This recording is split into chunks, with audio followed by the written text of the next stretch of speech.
Covering the Universal Orlando Resort for over 5 years, you are listening to the Unofficial Universal Orlando Podcast.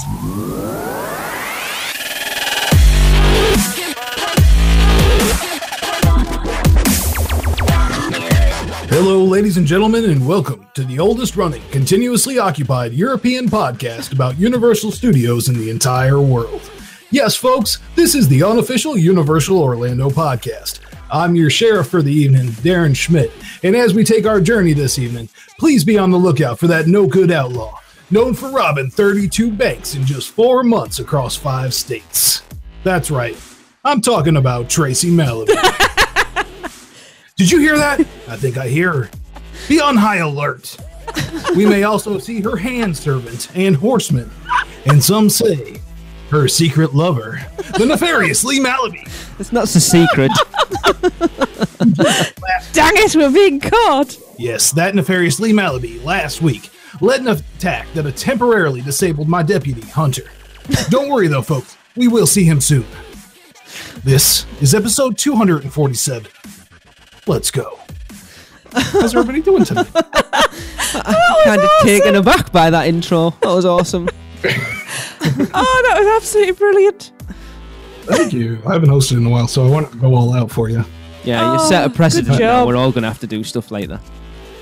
And we've recently spent a lot of time in St. Augustine, so I can say that probably influenced them a lot. Good job. Thank you. My cheeks are hurting. So yeah, Hunter's not here this week, but we will see him soon. Yes. So It's probably in Pandora. oh yeah, probably. So let's start off with a familiar here. Let's start with Autism at the Park with Maureen. Hi, this is Maureen Deal with Autism at the Parks, and I'm reporting for the Unofficial Universal Orlando Podcast. Today, I'm at Universal Studios, Florida. And now I'm in the Woody Woodpecker's Kids Zone and standing outside Animal Actors on Location. Now, this show is a lot of fun for the entire family, and it features animals that were in various movies and some of the stunts. And sometimes they'll ask for audience participation. So if you want to participate in the show, sit closer to the stage. Guests who are in wheelchairs or ECVs, also known as scooters, can remain in their wheelchair or ECV to watch the show. And this is one I highly recommend for the entire family. And this has been Maureen Deal for the Unofficial Universal Orlando Podcast, signing off. Thank you very much for that, Maureen. And allow me to add, if you also want to participate in the show from afar, make sure you bring $1. Here's a question. Darren, when was the last time you saw Animal Actors? Probably about 2 years ago, to be honest. Tracey, can you remember when the last time we saw Animal Actors was?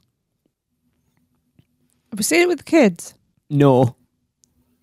Are you sure? It's not No, about- we've seen it no. with the kids. I don't think we have. We have. We've Oh, seen it yes, with the I think kids. we have. Yes, So, we yeah, have. then So 2009? Yeah. 8 years. It's not a bad show at all, but they really rubbed me the wrong way because Nina told me about the dollar thing, and I was really excited about it. So, like, before they even talked about the dollar, I had my dollar out in my hand ready to go, and I jumped up as soon as she said it, and she's like, "Somebody that doesn't know about this," Ah. and I was like, "Oh." That really bummed me out. But. Yeah. I'm surprised something like that still goes on at the parks, to be honest. You think, Yeah. with all the crap that SeaWorld have been getting recently, it's something you'd think Universal would steer away from a little bit, but no. Well, they have taken out all the primate interaction, Yeah. right? Right. That was the first thing they did. So they have dogs and a pig and a couple other things, but Frank the Pug. yeah, and a lot of birds. Yeah. It like I said, it's not a terrible show. It's just for some reason or another, it's just not one that we end up going to all the time. No. I think with us, it's always a case of it's never on or short enough wait time to the next show when we're actually in that area. I just think Because I think we don't generally go in, because you hate ET. Our kids are older, so we're not going over to that area. The only really reason that we pass that is to go in the SpongeBob shop. Yes, Or it's a to go must. to Springfield. and a duck's more important than an animal show. Yeah, very true. But, on the back of Fantastic Beasts and where you can find them, let's talk about Avatar Land and the Wizarding World of Harry Potter. And I'm disappointed Hunter's not here for this.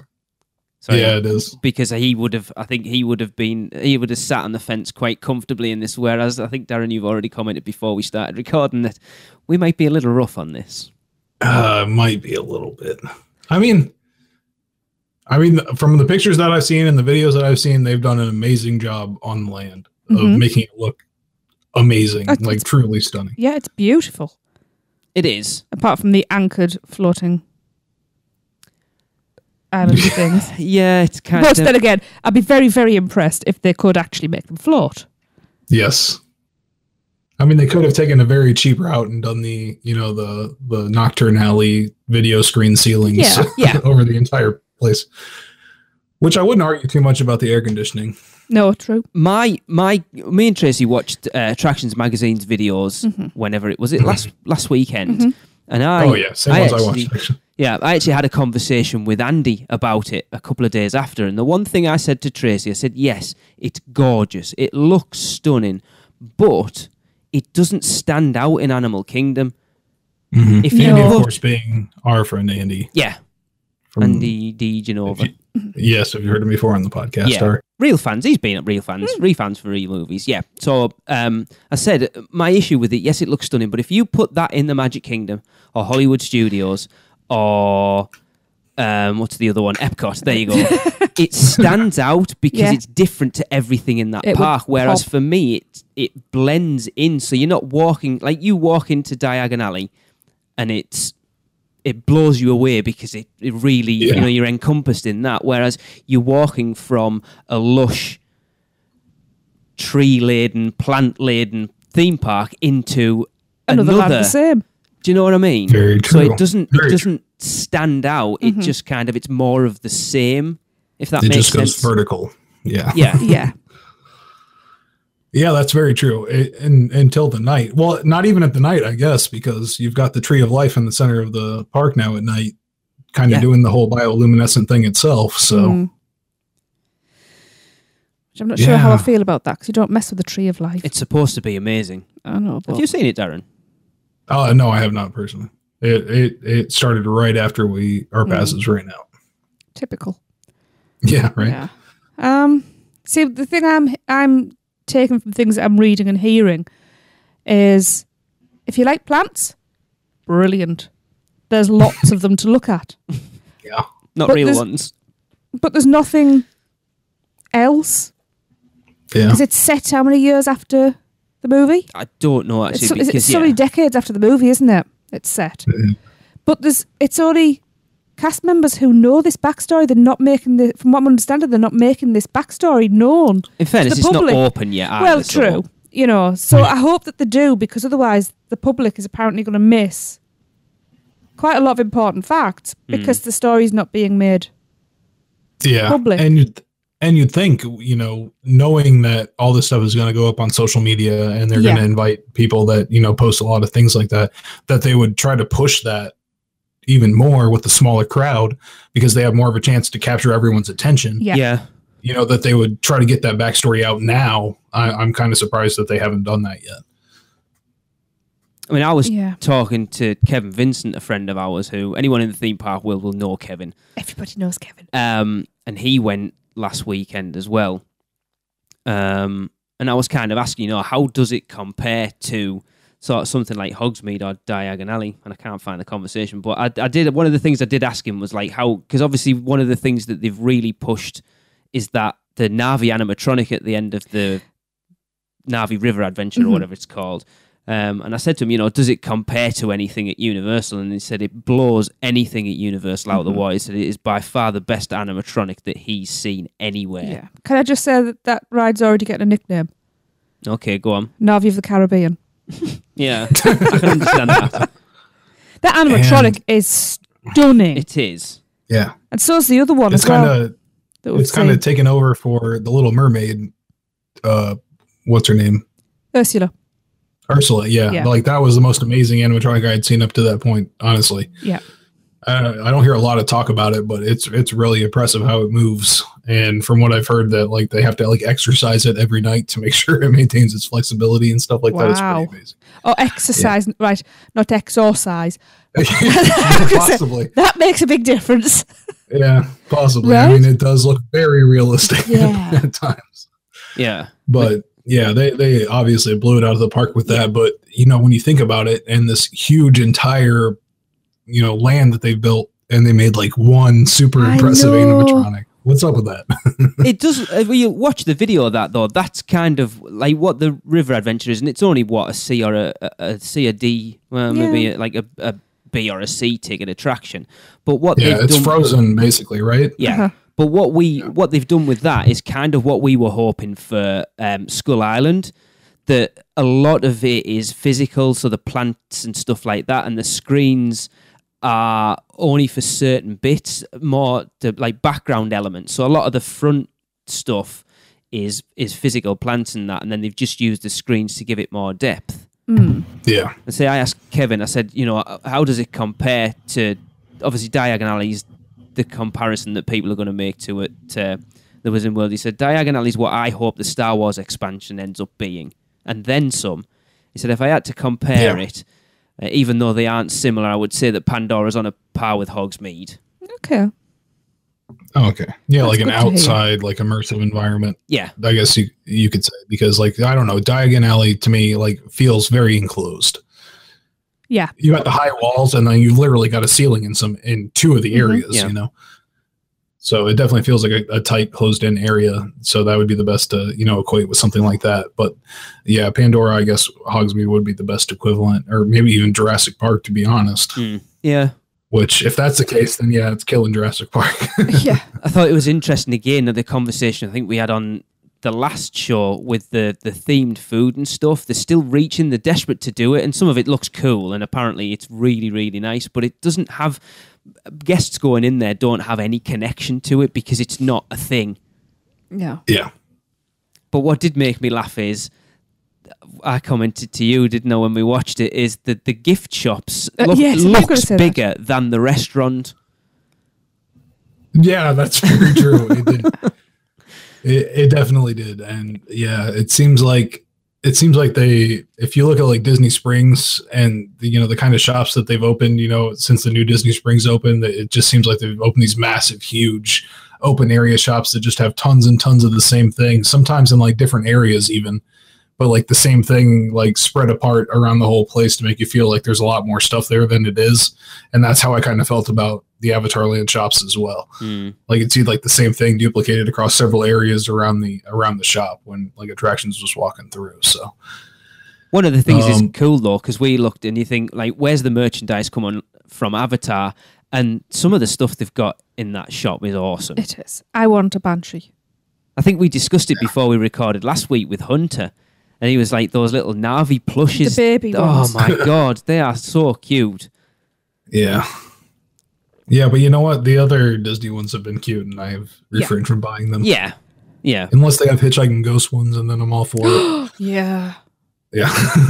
The only thing I'm desperate to see is what the Flights of Passage is like. And I've heard from people, I've heard somebody say, who isn't a fan of screen rides, that it was bleep amazing. Like life-changing experience kind of thing from the people that I've heard that have actually wrote it. And then also very depressing about that is that it seems to not be geared towards larger people. Again. Yeah. I heard that. With similar seems to be the theme velocity for recent theme park attractions, which is very interesting to me. Yeah. Just like being the average population is growing in size as an average. Yeah. Yeah. It's very surprising that, the all the rides have geared towards the smaller, but yeah. It's funny. Go on, Tracey. I was going to say, I'm trying to remember. I can't remember because I've read so much stuff the last few days. I can't remember where I read it and somebody had said they'd been in it. It was amazing. But the thing that I can't think of my words, took their breath away was when the Banshee kind of started to breathe. Okay. Beneath them. I did say you were going to feel it. Wow. Yeah. And that's what took you from being on a ride to being immersed, because you're essentially on a living being then. Exactly. As soon as you said that, I had a physical connection to this ride. Yeah. Well, I was listening to, I'll give him a plug as though he's not here. I was listening to Grim Grinning Horse today and they were discussing it and they made a very good point that apparently someone on Twitter had said, oh, everyone's raving about this ride. I'd love to see him switch it over to Universal so everyone can start crapping on it. And Hunter made a very good point that the difference with that ride being at Disney compared to that ride being at Universal, that ride at Disney is a screen ride in a park that's 90% physical rides. Yeah. You put that ride into a Universal park and it's another screen-based ride amongst all the other screen-based rides. Yeah. Yeah.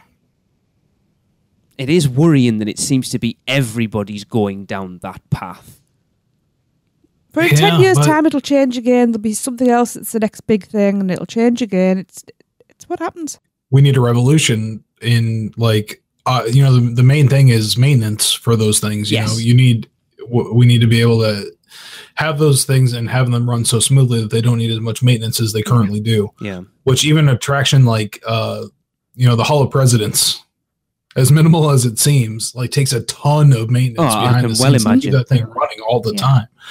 So to have these, the animatronics, that we need some kind of a huge step up in technology to make a big difference. I think, to see those attractions bounce back.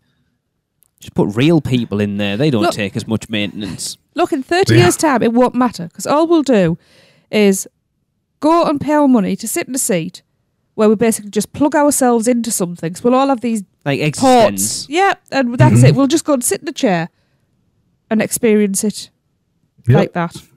We're going to Mars. Implants. Telling you.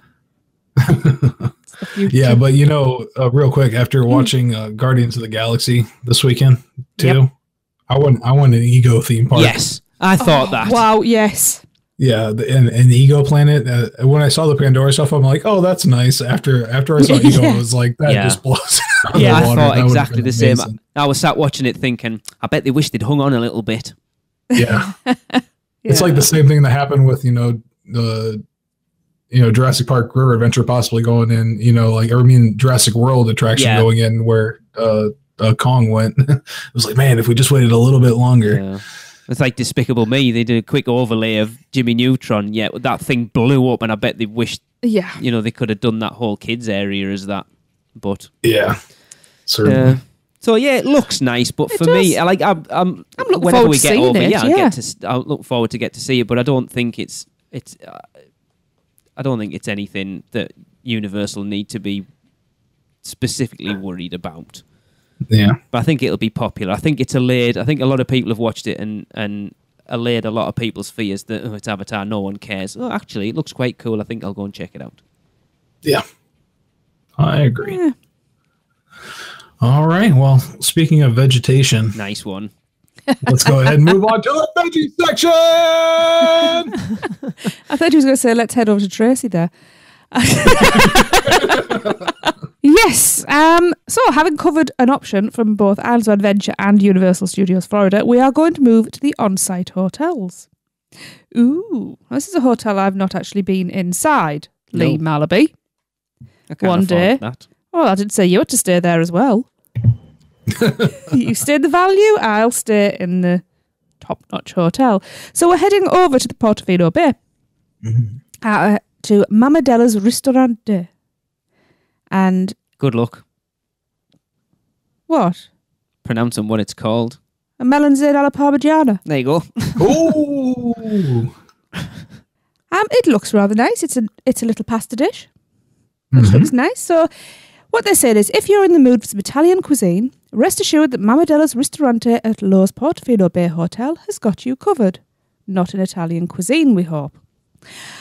With so many vegetarian options to choose from, the melanzane alla parmigiana is definitely a must-try. Made with seared eggplant, or aubergine if you are British, ricotta cheese and capellini pasta with a delicate marinara sauce, you'll find yourself delightfully pleased with this authentic Italian experience. Looks good. It does. Looks really nice. It basically looks like a basic, I would say bolognese sauce, but obviously bolognese has got the mince in. It just looks like a nice, light little pasta dish. I'm more interested like- in the thing to the right of it. It's either cannelloni or lasagna. I'm not sure which. Yeah, it's like a eggplant parmesan remade, kind of. Yes, it looks lovely. It does look good. Yeah. It does. It looks When fresh. the bowl is tilted sideways, you know it's good. Very true. It's a quality meal right there. Yeah. So. But yeah, no, it does look really good. No, I would. That's one of those things I would definitely edge on the vegetarian side to try. Mm-hmm. Yes. So. All right. That's this week's offering. Cool. Yeah, I still have yet to see the outside of that hotel. I don't know that it truly exists. I don't believe it. We have gone past it on a water taxi Yes. at about midnight. Should do that. Just grab yourself a drink, hop in a water taxi, and just do the full loop. So it very well could be a mirage still. That We could don't know. Maybe. be, right? Yes, a projection, hologram. It could be. Yeah, it could be. It was very. We'd had a very long day that day. It could well have been. Mm-hmm. Yes. Well, let's give our vocal cords a rest and send it on over to the little things with Seth. Hey everyone, this is Seth Kabursky, back with a short but sweet look at all the little things that are new around the Universal Orlando Resort. First up, Universal Orlando has recently updated both its website and its smartphone app for Apple and Android.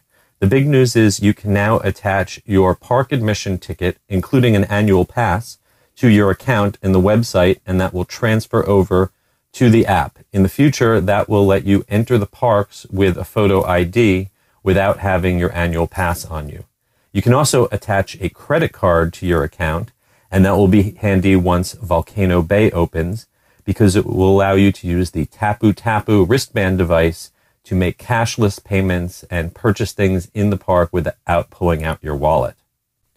Speaking of Volcano Bay, the Cabana Bay Beach Resort is wrapping up work on its 2 expansion towers, which are now appearing on the resort's maps, along with the new walking path that will connect Cabana Bay with Volcano Bay.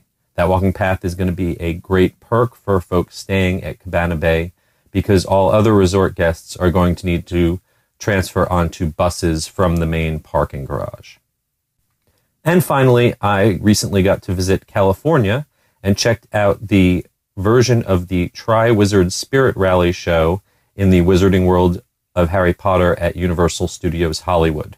The show is similar to the one at Islands of Adventure, but has much more action with acrobatics and more intense fight scenes, and a neat fire effect for the finale.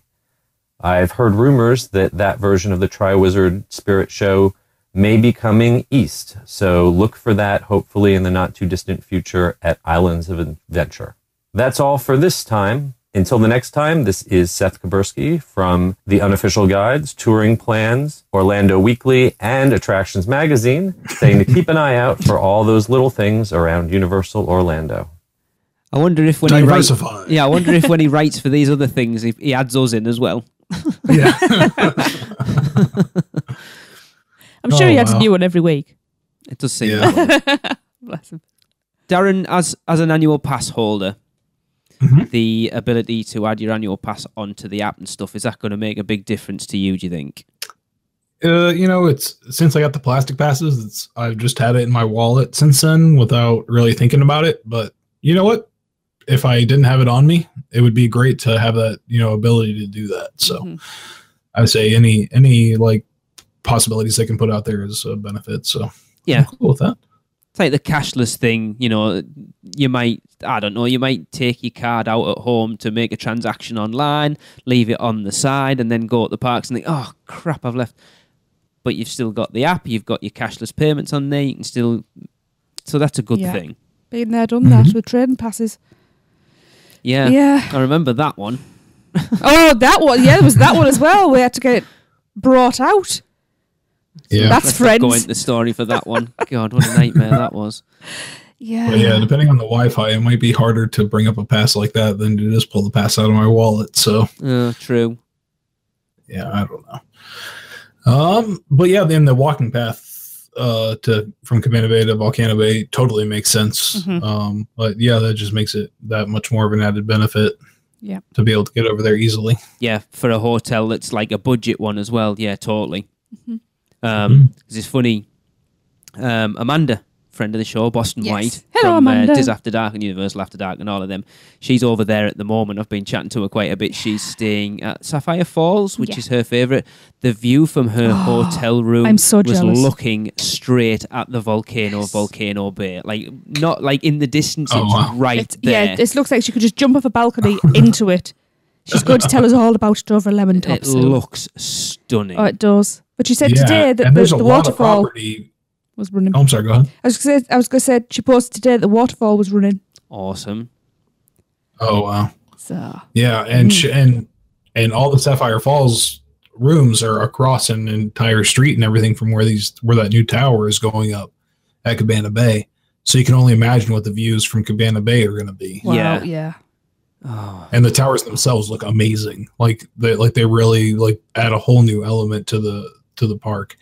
I posted some pictures when we were going past Yes. there towards St. Augustine over the weekend on the Producers Club website. I'll add them onto the main page as well when this goes up.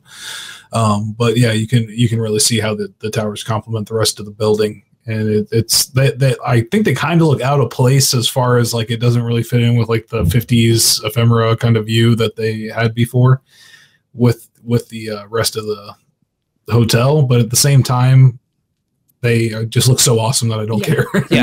No, I agree. I'm still amazed at how much they are cramming into that Tiny resort footprint, yeah. area. You know, you look at Yeah. Volcano Bay, looks pretty big. It does. And then you've still got the Aventura Hotel that's currently going up. I was watching Tim Tracker's video last week where they went around to have a look at it. And it's just, I don't think there doesn't appear to be anybody in the theme park world that can use space as well as they can. I know it's a case Yeah, of very at the true. moment having Yeah. to, but even so. Mm-hmm. But I know a lot of people have comment on the. Well, how far away? As of recording this, we are It's not long, is it? 17 days away from opening, and a lot of people commented that it doesn't look anywhere near ready yet. Yeah, especially when they show like the backside of the volcano. It's like, wow, what's going to happen there? Yeah, because I know on Tim Tracker's video they had the Volcano Bay buses sort of doing the routes. They look pretty cool, actually. But it's going to be interesting when it opens to see, because I can't remember, I was listening to something the other day, it's sort of saying, are people going to get changed in the parks, get dried off and go back on the bus, or are people going to be getting back on the buses soaking wet? yeah. They probably have to be dry. I'm sure they'd probably prefer you don't. But I wonder if you'd be allowed to. Like, I if don't you're know. staying at one of the hotels that's on that bus loop, could you effectively just grab your gear straight out of Volcano Bay, soaking wet, and get on the bus and say, look, I I'm going would to get say- changed and dried back at the hotel? I would say they wouldn't like that. No, I wouldn't think so either. Yeah. Because as the next person having to sit in that seat, I would not like that. No. it's also Florida, so if you're out of the water for any more than about 5 seconds, you're probably bone dry. So This is very true. most likely not a problem, but I do expect those buses to be smelling kind of mildewy Yeah. as time goes on. But it's like just Yeah. that water park as a whole, not even taking the water park into consideration, it's changing the face of that resort. When you look at they're adding different turnstiles in and new bus routes and tram routes and all the rest of it, it's changing the face of the park as well. It's going to look very Yeah. different the next Yeah. time we get out there. It's It evolving is, at a rate like- of knots, isn't it? It already does. Just even driving by it, it's just an amazing change to like the whole landscape of Yeah. I-4 in Orlando in that area. So it's really changing a lot. And then, like, just looking at pictures the other day, someone posted of Wet and Wild. I think that's pretty much leveled at this point. Yeah. Yeah. And I never went, so I don't have the nostalgia that everybody has for it. But I can imagine it being pretty sad for a lot of people. We just overlooked it, didn't we, twice? We went past it a lot. Yes. Yeah. That too. Oh, yeah, staying at the Enclave Suites. Yeah, we Yeah. looked over it. You Yeah. could see the black hole. And Yep. No, it is no, a it's a black hole. hole. I was just going to say, no, it's a black hole. Well, speaking of black holes, I don't know what this exactly means, but I can only imagine extreme radio interference in the Central Park area of Universal Studios. Over to Tracey for more. Yes. We got some feedback from Sean Hill. Well, about let's I Central should have Park. written in some context here. We've Yeah, I was just going to discussed. give it. But go on. Go on then, Trace. No, yeah, sorry, go on. Well, like, we've always said, which park? Central Park. So you've got the one in New York, It's a smoking area, right, with a statue in it. That should be Central Park. And then the one It over has the by sign. Kids Zone that apparently is Central Park. So the other one's Battery Park. Right. So we've come in. How come Central Park is in Hollywood, not in New York? Yes. And the lovely Sean Hill has let us know. Okay. So he said, I was just listening to the last episode where you were talking about secluded spots in the park, and you seemed a little confused as to why Central Park is in Hollywood instead of New York. There is actually a very good reason for it. It's so, when they actually need to film in Central Park, they can have New York in the background across the lake. Hope that helps clear up a little confusion. Which makes perfect sense. It really does. Well, there you go. Now, So, thank you, having to Sean. explain the time train and the DeLorean in the shots, favorite problem. I suppose if But- they're filming, they can just wipe those bits out. Yeah. Bit of CG rubbery there. Take Optimus, CG rubbery. take Optimus Prime out. Yeah. That makes sense, though. I suppose when you've got to consider it that it'll have been built there for when the park first opened. So Transformers wasn't there, the DeLorean that wasn't there. So those views across into New York probably would have been more open than they are now. Yeah. Yeah. Yeah, that makes a lot of sense there. So that's good. It's good. Thank you, Sean. That It is. because It's good to not be baffled confused. the hell out of us for a long time. It has. All right. Well, from there, let's move on to a topic that we've been talking about amongst ourselves a lot, and that's the potential bottleneck in Hogsmeade for this Christmas projection show that they're doing. Darren, are you planning on going up to see this? I guess I have to. Right? Well, yeah. You've always Yes. complained You have to that go on there's not behalf of enough. us. There's not enough new stuff at the parks to see, and now there is. Yeah. No, there is. So I guess I got to go. But yeah, that just seems like a crazy tight pack in there, and it's already bad. Like, if the Tri-Wizard Spirit Rally's running, or even if not, even if nothing's going on in that stage, it seems like that area like clogs up like crazy for no reason. Well, I think it's the same reason as just shopping centres and things like that clog up. People seem to find a narrow point, and that's where they're going to naturally congregate to stop and have a chat. But how It makes often sense, right? Yeah, and How I find that often? over there as well. do you see Hogsmeade with hardly any people in it? Even at Never. slow, exactly. Even at the slowest points of the year, there's still Yeah. a ton of people in Hogsmeade, especially right there at that corner. The only time I've ever seen it fairly empty was that night, or the 2 nights that we closed Yeah. Forbidden Journey out. That's right. And we were literally the last ones in there. But if you go in at any point during the day, it's always busy. And exactly that point, because the viewing spot to be able to watch. I'm trying to think now. From if you're by the Hogwarts Express, have you got a decent view of Hogwarts or not? Because it kind of goes up and round the corner, doesn't it? Yeah, I don't think so. Oh, the only thing I remember seeing from there is the Dragon Challenge. So you're going to have to be right up on the castle, really, at that top end of Yeah. Hogsmeade as well. Up near the pin cart and near Yeah. the stage for the rally. Yeah. Yeah, I think you're going to see some people hanging out in the queue for Dragon Challenge as well. Yes. In that one spot where you get a really good shot of the castle.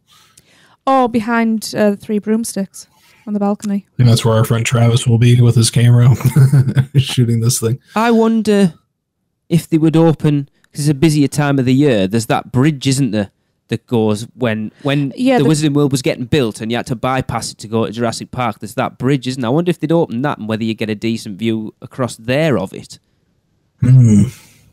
They're going to have to open as much space as they physically can because the busiest time of the year, and let's be honest, the Wizarding World is the biggest draw in that park. To have some sort of nighttime show in there, it's going to be mental. What they need to do is put rowing boats on.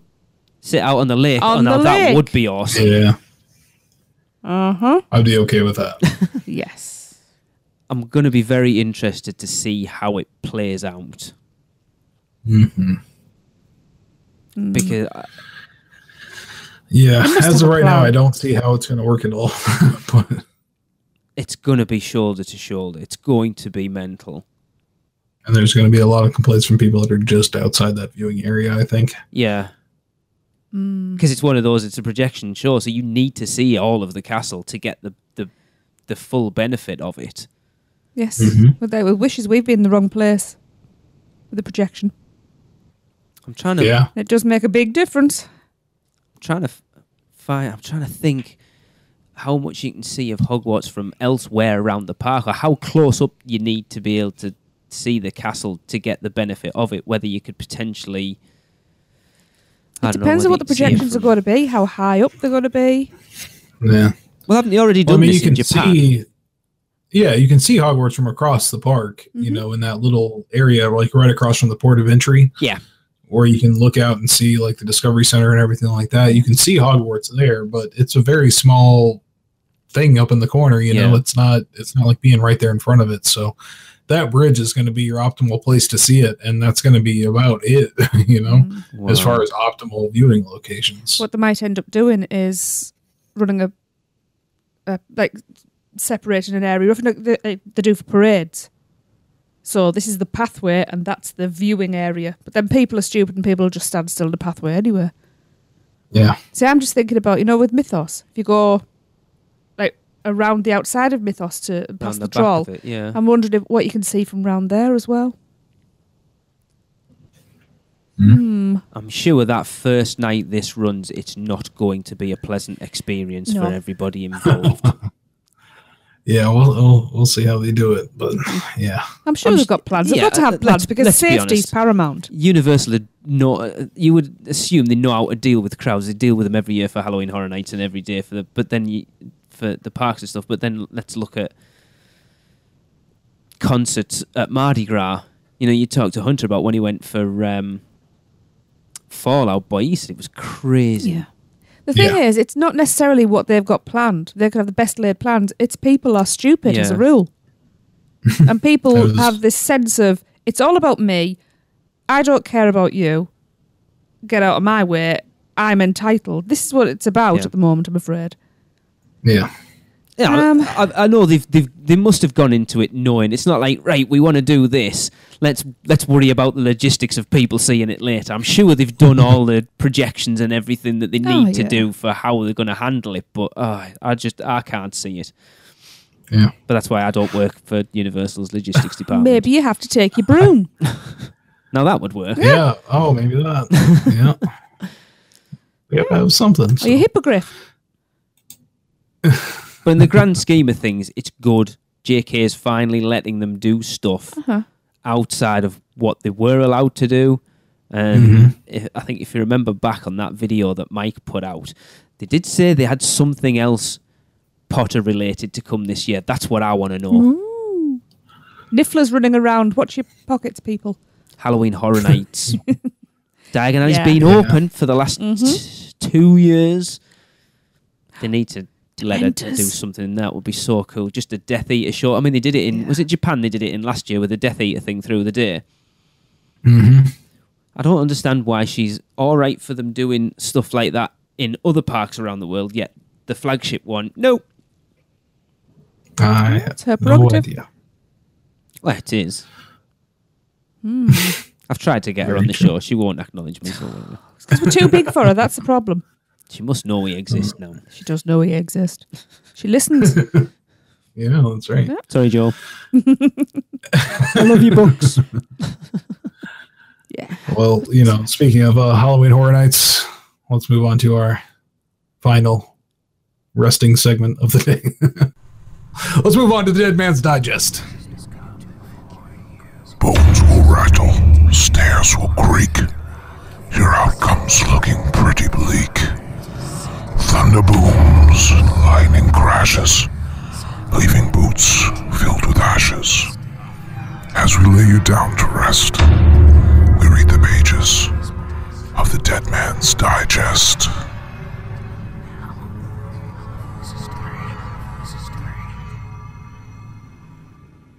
Welcome to the Dead Man's Digest.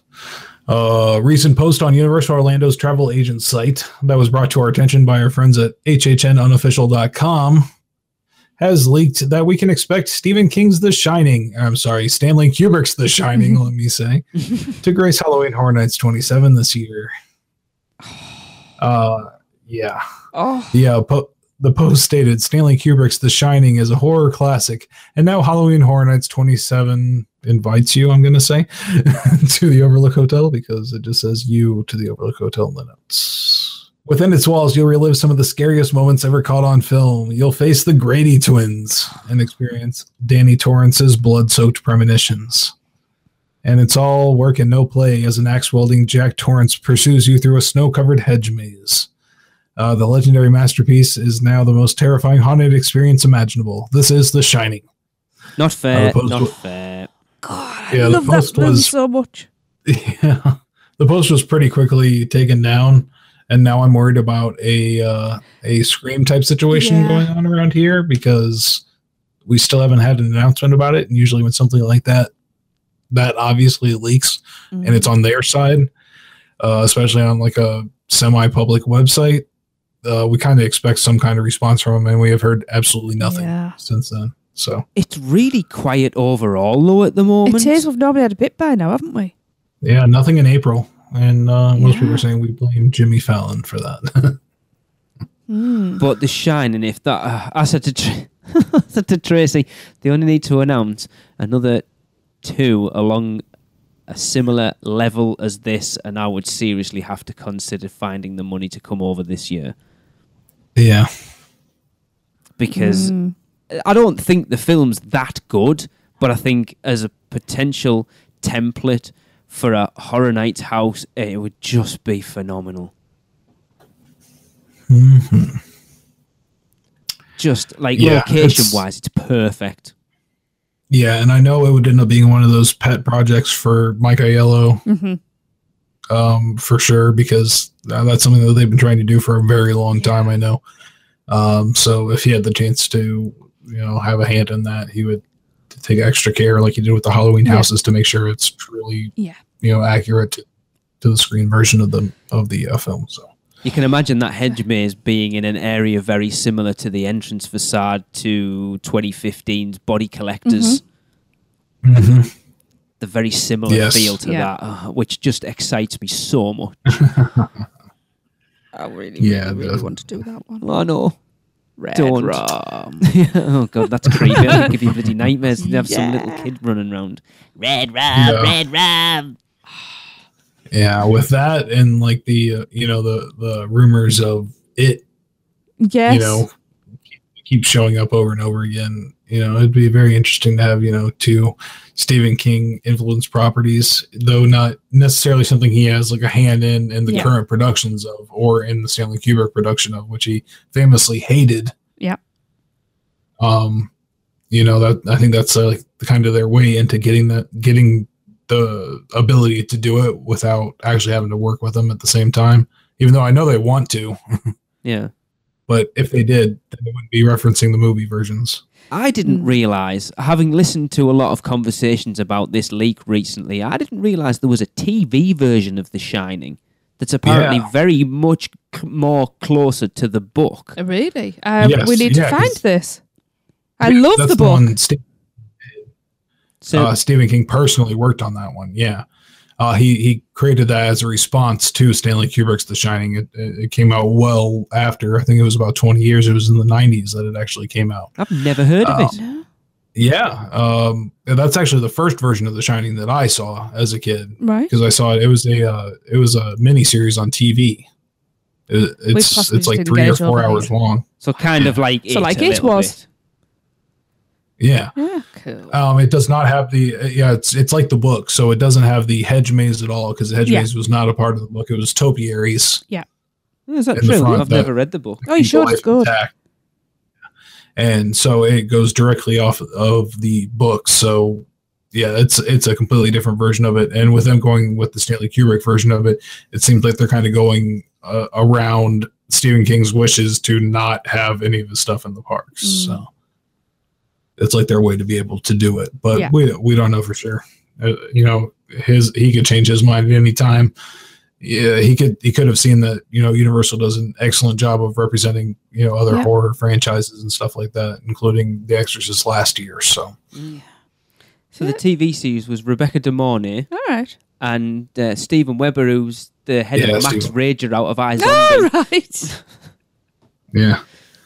I might have And to by see the that end and of find it, that. it looks so crazy. It looks like his character looks so awesome by the end of that. Like his Jack Torrance at the end, like goes completely off the deep end, and he's like actually taking on like a demonic form. So I think we may have to try and find that somewhere. I think. we yeah, should. and he starts off as a lot more like normal of a person. You know, Jack Nicholson's portrayal He's of Jack already Torrance is unhinged, kind of off the deep end to Yeah. begin with. But I think that's just Jack Nicholson, to be fair. Yeah, Jack right. Nicholson's Jack Nicholson's Yeah. Jack Nicholson. He See, just plays himself. See, this thing about Yeah. Stephen King not really wanting his stuff being used, I don't understand it. Yeah, it's Because always you- been a rumor. You know, Yeah. I've never heard from him directly whether or not he wants it done. Well, apparently You know, with other things as well, he's not happy about his work being done. And I don't understand it because, you know, it was such a long and illustrious career of novel writing that he's got and TV scripts and things like this. Surely if somebody loves your work enough, you've put it out there for a start. If somebody loves your work enough, don't be quite so precious about it. It's another way of getting your word across to other people. To people who not necessarily everybody's a reader. read. Exactly, yes. You know, Sure. it's also how many kids now are reading Stephen King? It's more our generation, Yeah. really. Yeah, and that's the only thing I could see him like thinking in his head is like, oh, I don't want some teenager trying to represent, you know, what I portray in my books. You know, there's some teenager that's never even read my books. Then get That's the only involved thing I and could come and think. help with you know, Yeah. creative advice and stuff like But that. that's like the Tolkien's, isn't it? Not wanting. It's difficult for him to those come and films. give Yeah, but creative he's advice, still- though. He's dead. Yeah, but the point is that they didn't want the movies to be made. But then how many people do you think have read The Hobbit and The Lord of the Rings trilogy since those films come Oh, out? Probably more people yeah. than have read it before they came out. Yeah. Probably. I couldn't read The Lord of the Rings. It brings a whole Hobbit was new great. generation into these books. It does. It does. And that, you know, that, well, you know me, I know Jane's only 12, but I'm already trying to get her to read Stephen King. Yeah, I think she'll struggle, but I think James Herbert's a much more easier in for her. But anyway, Yeah, I think I started reading Stephen King probably when I was like 10 or 11 years old. It was probably a little too early for it, but at the same time, it really developed a fondness for it. So I really hope we see it, and I hope we see The Shining. yeah, That would be it helps shape. amazing. It helps shape Darren into the unstable adult he is now. And me. Yeah, definitely. So Thanks, Mom. So Darren, what was the first Stephen King book you read? The first one I read was was it The Shining or was it It? Actually, it was one of those two. I think it was The Shining to begin with. That one is a little shorter than It. Yeah. Yeah. And then I moved on to that. But yeah, I started reading it at a really young age. So It was Misery for me. I was hooked. I haven't actually read a full That's Stephen true. King novel yet. Stand By Me was also one of the first ones that I read as well. I can't remember exactly which one was the first, but And The Stand, I think, is possibly one of the longest books I have ever read. yeah, I think I eventually got through that one. I don't know for sure though. I went back and forth a long time with that one. My mom had a huge collection of Stephen King and Dean Koontz and all the horror writers of the time. So I would just go into her library and read as much as I could from it. So Excellent child. yeah, that's why the Dead Man's Digest exists today. Yes.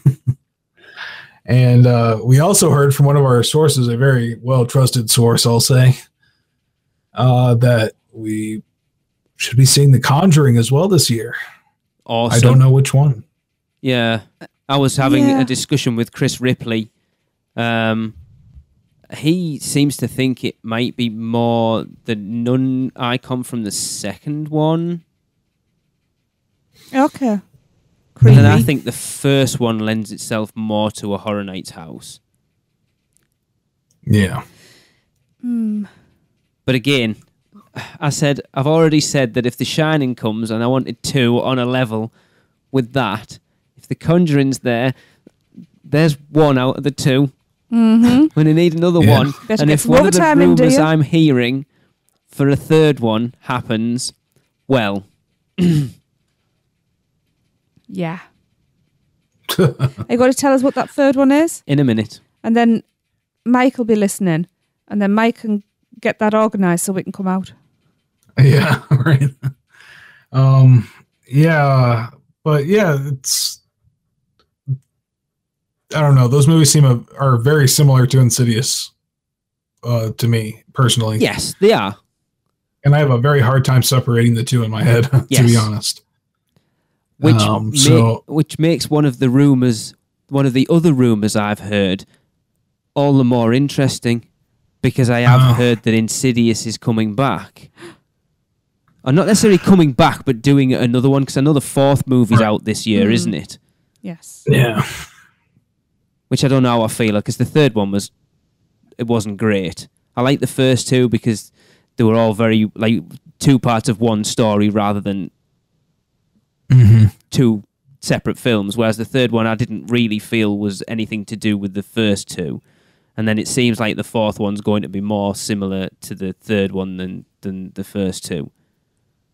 I'm not quite sure how they would sit in an event with The Conjuring there as well, because as you say, they are very similar. Yeah. Well, I guess they'll just have those ones. I don't know how that goes. It's all rumor. But one of the ones... And they could have come up with very different ways to portray them as well. Yes. To make them very different houses. So I hope if they do have both of them at the event that they do something like that, like, do something in an extremely different way, like they did with The Exorcist. Yeah. Taking it more like an impressionist form. Well, I wouldn't be overly disappointed. I'm not going, but if we did end up having to get over there, if they redid the one from 2015, because that house was phenomenal. It's the one... But that's too early. Come on. I know, but it's the one I think... Is it? How long... When was American Werewolf? First one. Was too early.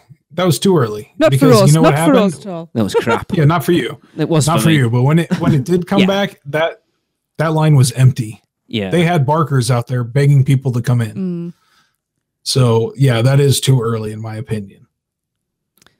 To bring it back again that quickly. Yeah, I mean the other one that I'm hearing, that if the two we've currently mentioned plus this one, is based on a TV series from last year. Was it last year? Ash versus the Evil Dead. I am hearing that will be on both coasts. Yeah. If that one comes through, like I'm pretty sure it will, because it just feels like one of those, like the strength of the rumor is pretty much as strong as the other ones I've heard in the past. That's going to be an amazing one for sure. I am a huge Evil Dead fan. Yeah. And I feel that Ash versus the Evil Dead is very...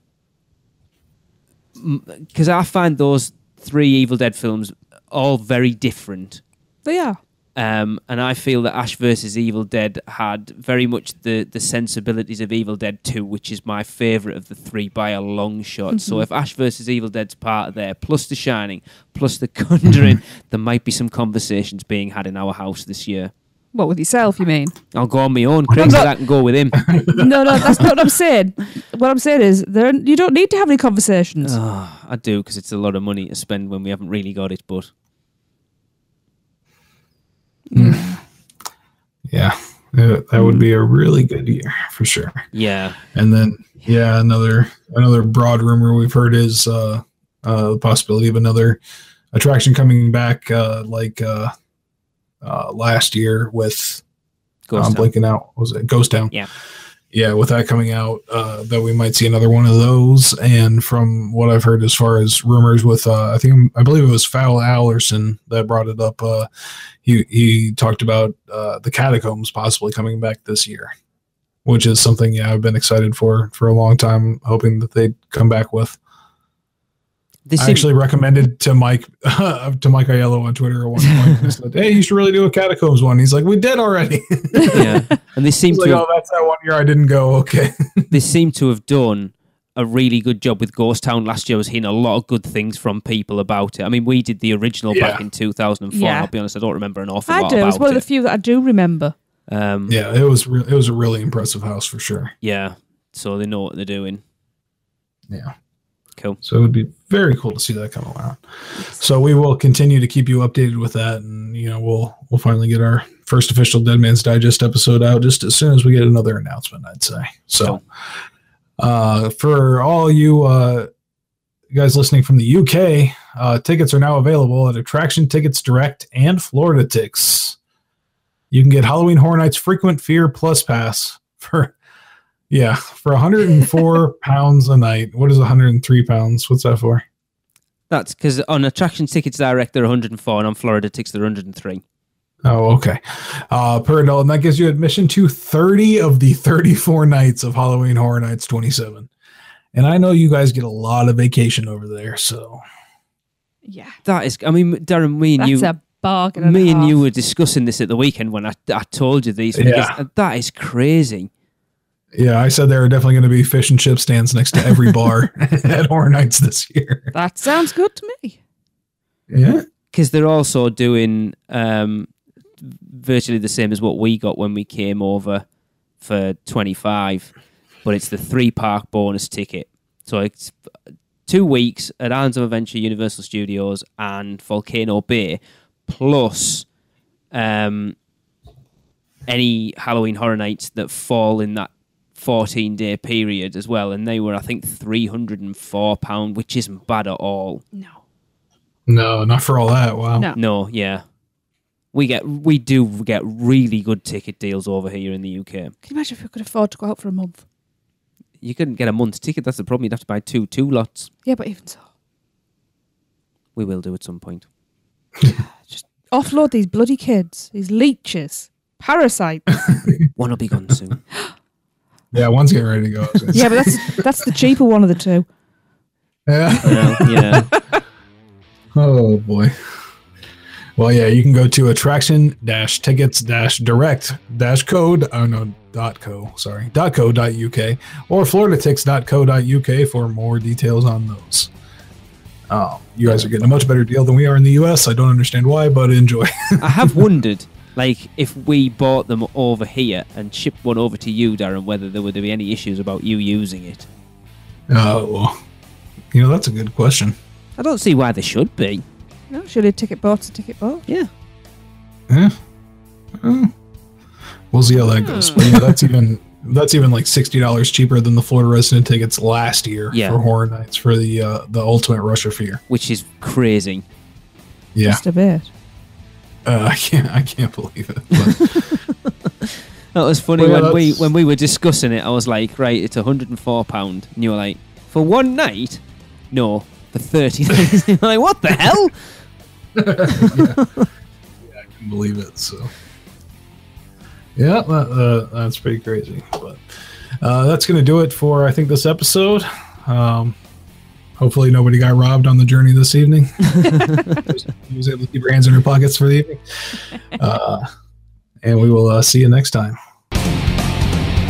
That's it for another Unofficial Universal Orlando podcast. Make sure you never miss a show by subscribing on iTunes, and while you're there, please leave us a rating and a review. Listen to us on Stitcher, Google Play, and all your podcast apps. Email us with any questions or comments to podcast@uuopodcast.com, or even better, record your message at speakpipe.com/uuopodcast. Follow us on Facebook, Twitter, Instagram, YouTube, and Pinterest, keyword UUO Podcast. Check out our blog for even more content at uuopodcast.com. Well, that's a wrap. See you next week.